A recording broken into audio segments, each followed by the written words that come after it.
Welcome again to another time-sticking YouTube video. Today we're going to be talking about the life and career of Seth Thomas, an impactful clockmaker from early US history. So stick with us through this intro, and we're going to have a look at this vignette in American clockmaking.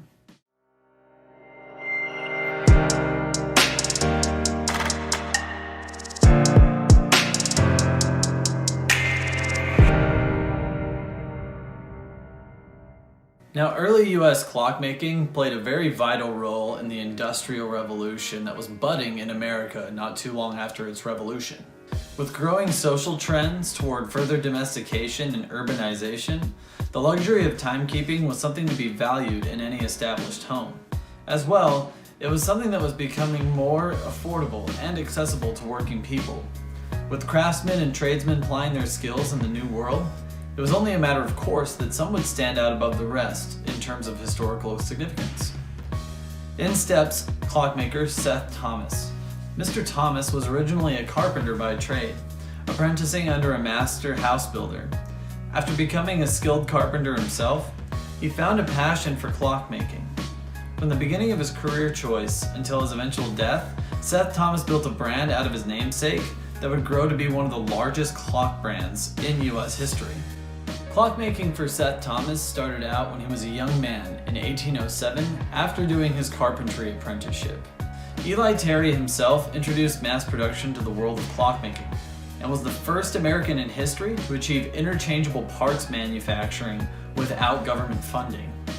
Seth Thomas's eventual partnership with Terry after working for him, as well as his partnership with Silas Hoadley, another clockmaker from Connecticut, was a key reason why Thomas's name would thrive beyond his years.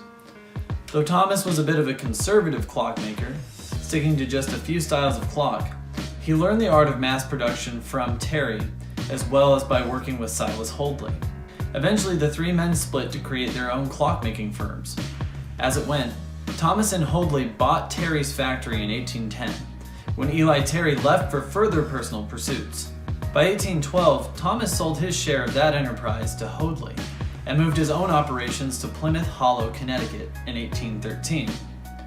It was with this business that Thomas began making his own clocks with metal movements instead of the wood movements he was accustomed to building prior.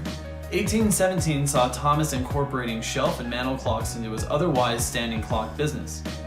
This mantel clock side of the business would become one of the most profitable and ubiquitous endeavors in Seth Thomas history, especially as the brand made its way into the 20th century. Though Seth Thomas ran his business relatively modest, he was doing a great job of keeping up with trends in the industrial clock world. By 1842, Seth Thomas switched to the increasingly popular brass movements for his clocks. His decision to do so kept him viable in the ever-evolving world of industrial clockmaking. In fact, conservative growth, careful planning, great craftsmanship, and decent volume and distribution kept Thomas's company financially stable throughout his career. Come 1853, he incorporated the Seth Thomas Clock Company, so his sons could take over once he passed. Seth Thomas's death came just 6 years later in 1859. As it were, he died in Plymouth Hollow, Connecticut, where his business had grown for over 40 years. Thomas's son Aaron took over the Seth Thomas Clock Company from there and began to add more clock styles to their catalog. This would come to include perpetual calendar, spring-driven, and regulator clocks. Added diversification solidified the Seth Thomas Clock Company as a tour de force brand, making Seth Thomas the longest-lasting clock brand in American history. A couple of noted releases from the 20th century included their iconic Grand Central Station clock, which made its debut in 1913 in New York City, and their continued creation of magnificent mantel clocks, which they updated with electric movements later on. A few decades after Thomas's son Aaron stepped down as CEO in 1892, the Seth Thomas Clock Company trademarked Seth Thomas under the guidance of Seth Thomas Jr. This trademark still holds today, though Seth Thomas as a company went under in 1980. Despite this reality, the brand and trademark are still in legitimate circulation to this day. An interesting aspect of the Seth Thomas legacy, aside from its brand presence today, is the fact that Seth Thomas himself actually had a town named after him. Like his old business partner, mentor, and fellow clockmaker Eli Terry, Thomas has a part of Connecticut that has his namesake. Because of Thomas's impactful career, he brought a lot of revenue and acclaim to his home in Plymouth Hollow. On top of this, his residence there lasted most of his adult life. He was a true Connecticut horological hero. So in 1875, about 16 years after his death, the township renamed itself to Thomaston, and it still carries that name to this day. Terryville, Connecticut is literally right next door to Thomastown, signifying the relationship this region of Connecticut has with clockmaking. Though the nature of business moved Thomas and Terry apart, their names continue to carry weight together beyond their years.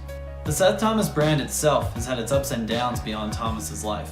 A lot of hand-changing, mergers, and failures have gone on throughout the 20th century into the 21st century.